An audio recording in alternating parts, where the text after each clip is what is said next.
Hello friends, आज के बनाबो आम पोड़ा आमेर शरबत। तार जन्य निये निয়েছি দুটো आम। देखो प्रथमे দুটো আমকে পুড়িয়ে নেব, যেহেতु गरम पड़े गेছে এখন এইসব খাবার খুব ভালো লাগবে। তো প্রথমে আমগুলো পুড়িয়ে নিই, তারপর তোমাদেরকে বলবো কিভাবে আমি করব।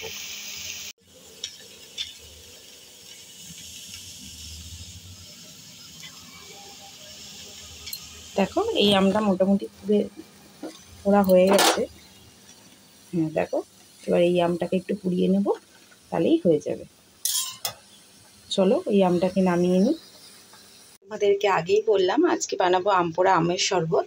তো আমটা আগেই পুড়িয়ে নিয়েছি, তার সাথে আমি নিয়েছি দেখো একটা লেবু, এখানে নিয়েছি চিনির গুঁড়ো বা মিশ্রির গুঁড়ো, যে কোনো একটা তোমরা নিতে পারো। আর এখানে নিয়েছি পুদিনা পাতা, এখানে বিট লবণ, আর এখানে নিয়েছি একটুখানি জিরে আর মৌরি হালকা করে ভেজে নিয়ে জাস্ট অল্প একটু ডাস্ট করছি। দেখো পুরো গুঁড়ো করিনি আমি, অল্প একটু দানা দানা ভাব আছে সেরকম করে নিয়েছি। তো চলো এবার আমের কাতটা বার করে নিই। প্রথমে দেখো আমের কাতটা আমি এখানে বার করে নিয়েছি। এবার আমি একটা মিক্সিং জারে প্রথমে পুদিনা পাতা, এর সাথে আমি দেব একটুখানি ধনে পাতা। আমি ধনে পাতাটা তোমাদের দেখাতে ভুলে গেছি, কিন্তু একটু ধনে পাতা দিলে না এর ফ্লেভারটা খুব ভালো আসে, তাই জন্য একটুখানি ধনে পাতা দিয়ে আমি এটাকে প্রথমে একটুখানি ঠান্ডা জল দেবো, দিয়ে একটু পেস্ট করে নেব। আমি একটুখানি এটাকে পেস্ট করে নেব।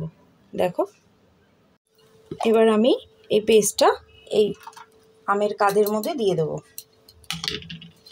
আর আমি এখানে যা জল ব্যবহার করব সবই ঠান্ডা জল ব্যবহার করব ফ্রিজের।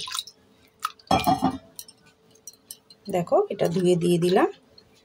এর সাথে আমি দেব চিনি, গুঁড়ো চিনি বা মিশ্রির গুঁড়ো। আমি এখানে 5 চামচ মতো চিনি দিলাম।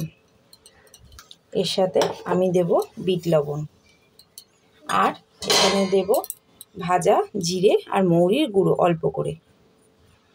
তার সাথে দেব এক লেবুর রস।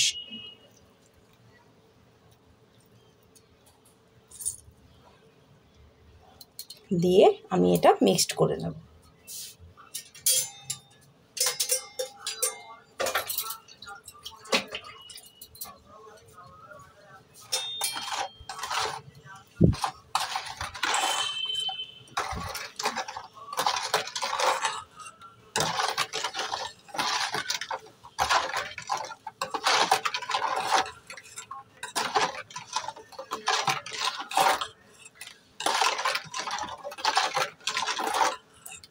আমাদের আম পোড়া আমের শরবত রেডি হয়ে গেছে।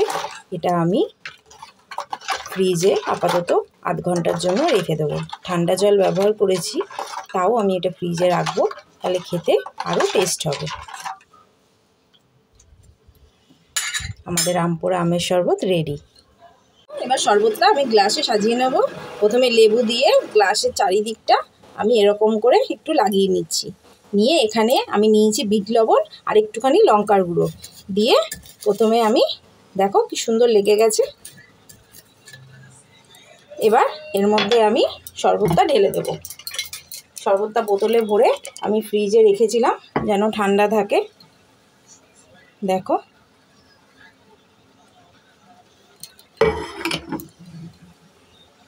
রেডি হয়ে গেল আমাদের আম পোড়া আমের শরবত। তো তোমরাও এইভাবে বাড়িতে করে খেও, কেমন লাগে আমাকে অবশ্যই কমেন্টে জানিও। সুন্দর সাজানো হলে দেখতে যদি সুন্দর হয়, খেতেও ততটাই ভালো লাগে। তো তোমরাও এইভাবে করে আমাকে অবশ্যই জানিও। ভালো লাগলে চ্যানেলটিকে সাবস্ক্রাইব করো।